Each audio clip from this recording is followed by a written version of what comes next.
Hi guys, hope you are doing good. And మీరు కనుక నా ఛానల్ని ఫస్ట్ టైం విజిట్ చేస్తున్నట్లయితే please do subscribe to my channel degree filters. And without any late, let's get in to the video.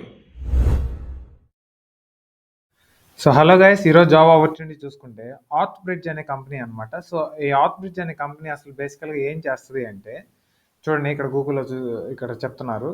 So AuthBridge is a privately held company that offers background verification and identification authentication services for business. So ఏంటి అంటే, ఇప్పుడు for example మనం ఒక MNC కంపెనీకి apply చేసామనుకోండి, ఒకవేళ short list అయితే కనుక వాళ్ళు మన బ్యాక్గ్రౌండ్ వెరిఫికేషన్ అనేది చెక్ చేస్తారనమాట. సో ఏంటి అంటే, మనకి బ్యాక్గ్రౌండ్ వెరిఫికేషన్లో ఏమేంటి, మన ఎడ్యుకేషన్ క్వాలిఫికేషన్ లైక్ వ్యాలిడ్, మనం ఇచ్చింది వ్యాలిడ్గా ఉందా లేదా, లైక్ మన ఇంటి అడ్రస్ వ్యాలిడ్గా ఉందా లేదా. సో ఇవన్నీ ఒక ఎంప్లాయీని హైర్ చేసుకునే ముందు ఇవన్నీ చెక్ చేస్తారనమాట. సో ఈ చెకింగ్ సర్వీసెస్ అన్నీ ఈ ఆర్త్ బ్రిడ్జ్ అనే కంపెనీ చూసుకుంటుంది అనమాట. సో ఈ ఆర్త్ బ్రిడ్జ్ అనే కంపెనీలో మనకి ప్రెసెంట్ అయితే ఒక ఓపెనింగ్ ఉంది గైస్. సో ఆ ఓపెనింగ్ కూడా ఎక్కడ అంటే మన నౌకరీ ప్లాట్ఫామ్లో లైక్ స్పాట్ అయిందనమాట. సో ఆ రోల్ ఏంటి ఇవన్నీ చూద్దాం. సో గైస్, నౌకరీలో చూసుకుంటే చూడండి, associate education verification work from home అని క్లియర్గా మెన్షన్ చేశారు. సో ఆర్త్ బ్రిడ్జ్ నుంచి ఎడ్యుకేషన్ వెరిఫికేషన్. సో ఎవరైనా క్యాండిడేట్ లైక్ మీ దగ్గరికి ఒక క్యాండిడేట్ ప్రొఫైల్ వస్తే వాళ్ళని మీరు లైక్ వెరిఫై చేయాలన్నమాట.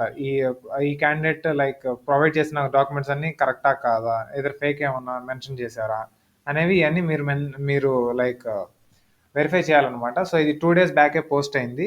అండ్ ఆల్సో ఓపెనింగ్స్ చూసుకుంటే 20 ఓపెనింగ్స్ ఉన్నాయి గాయస్. సో ఎవరు మిస్ చేసుకోవద్దు. సో ఇలాంటి వెరిఫికేషన్ ఫీల్డ్లోకి ఎవరైతే వెళ్ళాలి అనుకుంటారో వాళ్ళైతే అసలు మిస్ చేసుకోకండి. సో ఇక్కడ జాబ్ హైలైట్స్ చూసుకుంటే కనుక graduation or post graduation is preferred అన్నారు. సో మీరు డిగ్రీ కానీ లైక్ మాస్టర్స్ కానీ చేసుంటే దానికి ప్రిఫరెన్స్ ఇస్తామని చెప్తున్నారు. అండ్ దీనికి వర్క్ ఎక్స్పీరియన్స్ లైక్ ఫ్రెషర్ నుంచి 1 year వర్క్ ఎక్స్పీరియన్స్ పర్లేదు అంటున్నారు. అంటే మీరు ఫ్రెషర్గా ఉండైనా ఓకే, మీరు లైక్ అప్లై చేసుకోవచ్చు అనమాట. అండ్ దీనికి లైక్ స్కిల్స్ చూస్తే కనుక జస్ట్ ఎక్సెల్ మీద మీకు నాలెడ్జ్ ఉంటే సరిపోతుంది అంటున్నారు. సో ఎక్సెల్ మీద మీకు నాలెడ్జ్ ఉండి ఎక్సెల్ని ఎలా వాడాలి, సో ఇవన్నీ తెలుసుంటే కనుక మీరు దీనికి అప్లై చేసుకోవచ్చు. సో మీరు లైక్ సూపర్వైజర్ మీరు చెప్పిన వర్క్ టైం బట్టి మీరు సాటర్డేస్ అండ్ సండేస్ కూడా మీరు వర్క్ చేయాల్సి వస్తుంది అని చెప్తున్నారు, బిజినెస్ రిక్వైర్మెంట్ బట్టి. అండ్ ఇక్కడ చూసుకుంటే రోల్స్ అండ్ రెస్పాన్సిబిలిటీస్ కూడా సేమ్ ఇచ్చారనమాట. ఏంటి అంటే, effectively support education verification process through ensuring timely closures without any errors అనమాట. సో వాళ్ళు ఇచ్చిన డాక్యుమెంట్స్ని వీటన్నిటిని వెరిఫై చేసి, సో వాటిని ఏం ఎర్రర్స్ లేకుండా మీరు లైక్ మళ్ళీ వాళ్ళకి రీసబ్మిట్ చేయాలన్నమాట. సో వన్స్ వెరిఫికేషన్ కంప్లీట్ అయిన తర్వాత రీసబ్మిట్ చేయాలన్నమాట. సో ఇక్కడ మీరు సబ్మిట్ లైక్ వెరిఫికేషన్ ఎలా చేయాలి ఏంటి అని మీకు డౌట్ ఉండొచ్చు. ఇక్కడ క్లియర్గా మెన్షన్ చేశారు. ఏంటంటే verification through call and mail అనమాట. సో మీరు ఇది లైక్ ఆన్ సైట్ అని మీరు ఏదైనా ఫీల్ అవుతున్నారేమో, సో అలా కాదు. ఏంటంటే ఇది verification through call and mail. So మీరు మెయిల్ పెడతారు వాళ్ళకి అండ్ కాల్ చేస్తారు. సో ఇవన్నీ మీరు లైక్ హైబ్రిడ్ మోడ్లో మీరు ఇంట్లో కూర్చొని వర్క్ చేసుకోవచ్చు అనమాట ఇదంతా.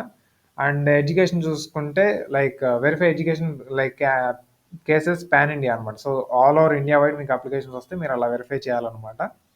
అండ్ చూసుకుంటే ఇంకా గుడ్ ఇంటర్పర్సనల్ స్కిల్స్, ఇంకా detail oriented and graduation post graduation and also quick learner and proficient in Excel. So Excel గురించి అడిగారు వీళ్ళు. సో మీరు ఎవరైతే hiring team like non IT ఫీల్డ్లోకి వెళ్దాము, సో ఇట్లాంటి వెరిఫికేషన్ టీమ్స్కి ఇట్లా వెళ్దాము అనుకున్నారో దీన్ని మాత్రం మిస్ చేసుకోకండి గైస్. అండ్ దీని అప్లై లింక్ ఇవన్నీ నా డిస్క్రిప్షన్లో ప్రొవైడ్ చేస్తాను. అండ్ నా వాట్సాప్ అండ్ టెలిగ్రామ్ ఛానల్స్లో కూడా మీరు జాయిన్ అవ్వండి, ఎందుకంటే దాంట్లో జాబ్ పోస్టింగ్స్ అనేవి యాక్టివ్గా లైక్ అప్డేట్ అవుతూ ఉంటాయి కాబట్టి. So that's it for today guys.